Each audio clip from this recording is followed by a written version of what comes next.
জামাত ইসলামী সহ এদেশের ইসলামপন্থী যারা যারা কোরআন ভালোবাসে, হাদিস ভালোবাসে, আওয়ামী লীগ ক্ষমতায় আসবার পর থেকেই এই গোষ্ঠীটির উপরে, ইসলাম প্রেমিক মানুষের উপরে একটা জুলুম নির্যাতনের স্টিম লড়া এই ফ্যাসিবাদী স্বৈরাচারী শেখ হাসিনা শুরু করেছে। ক্ষমতায় আসবার পরে এদেশের স্বাধীনতা, এদেশের সেনাবাহিনীকে দুর্বল করে দেওয়ার জন্য পিলখানা হত্যাকাণ্ডের মধ্য দিয়ে, এদেশের দেশপ্রেমিক সেনাবাহিনীর সদস্যদেরকে হত্যার মধ্য দিয়ে মূলত এদেশের স্বাধীনতাকে বিঘ্নিত করা হয়েছে। আমরা 2009 সালের 25 এবং 26 ফেব্রুয়ারি পিলখানায় যে ঐতিহাসিকভাবে এদেশের দেশপ্রেমিক সেনা অফিসারদেরকে হত্যা করা হয়েছিল, মূলত সেদিনই আমরা ভারতের কাছে পরাজিত হয়েছি, ভারতের মধ্যে আমরা জিপি হয়ে গেছি। আমরা সেখান থেকে শুরু করে আমরা 2013 সালে শাপলা চত্বরে এদেশের নিরীহ আলেম ওলামার উপরে যে নির্বিচারে গুলিবর্ষণের ঘটনা দেখেছি। শাপলা চত্বরে অবস্থানরত এদেশের ম্যাক্সিমাম হক্কানি আলেম ওলামারা অবস্থান করেছিল। সেই দিন আকস্মিকভাবে মধ্যরাতে এদেশের গোয়েন্দা বাহিনী, police, League, army, BJP, BDR দিয়ে এদেশের মুসলমানদের উপর একটা মেচাকার চালানো হয়েছে, একটা ধ্বংসযজ্ঞ চালানো হয়েছে, ঠিক কিনা?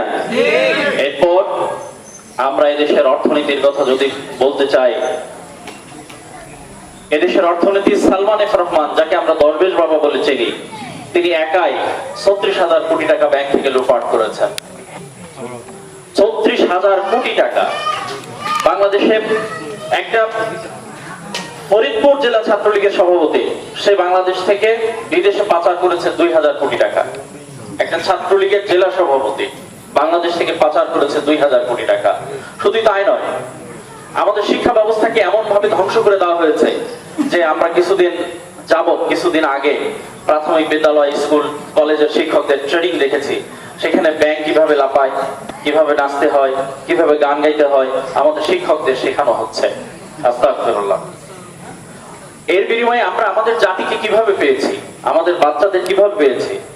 এমন একটা সাংস্কৃতিক আগ্রাসন দিয়ে আমাদের এই জাতিকে ধ্বংস করা হয়েছে যে জাতির মধ্যে ঐশীর মতো মেয়েরা জন্মগ্রহণ করেছে। ভারতীয় সিনেমা, ভারতীয় সিরিয়াল দেখে সে নেশার টাকা না পেয়ে বাবা এবং মাকে ঘুমের মধ্যে হত্যা করেছে। এই কথা কি আমরা জানি না? জানি।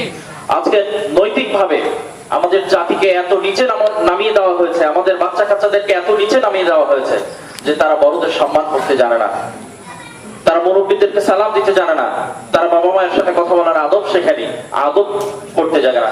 ছেলেপেলে স্কুলে যায়, ইউনিভার্সিটিতে যায়, মাদ্রাসায় যায়, সেখান থেকে ফিরে আসে, কিন্তু সে তার বাবার সাথে কি আচরণ করবে, তার মায়ের সাথে কি আচরণ করবে, এইটাই সে বিদ্যালয় থেকে শেখেনি।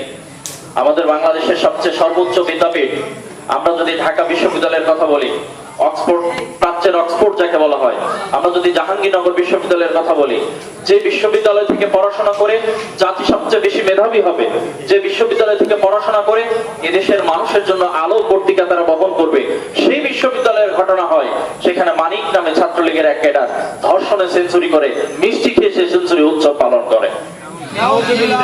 আমরা সেই বাংলাদেশে, যে বাংলাদেশের শিক্ষা প্রতিষ্ঠান আমাদের মতো নিরীহ মানুষদেরকে তারা পথ দেখাবে, সেই শিক্ষা প্রতিষ্ঠান আমাদেরকে ধর্ষণের সেঞ্চুরি উদযাপন করতে শেখায়, সেখানে র‍্যাগ দেওয়া শেখায়, সেখানে ধর্ষণ করা শেখায়।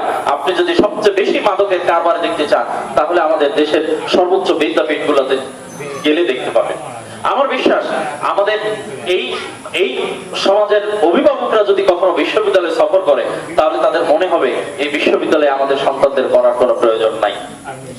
বিশ্ববিদ্যালয়ের পরিবেশ এত নোংরা, সেখানে যারা ইসলামের কথা বলে, বিশেষ করে ইসলামী ছাত্র শিবির, সারা দেশের বিশ্ববিদ্যালয়গুলোতে অঘোষিতভাবে ইসলামী ছাত্র শিবিরকে নিষিদ্ধ করা হয়েছে।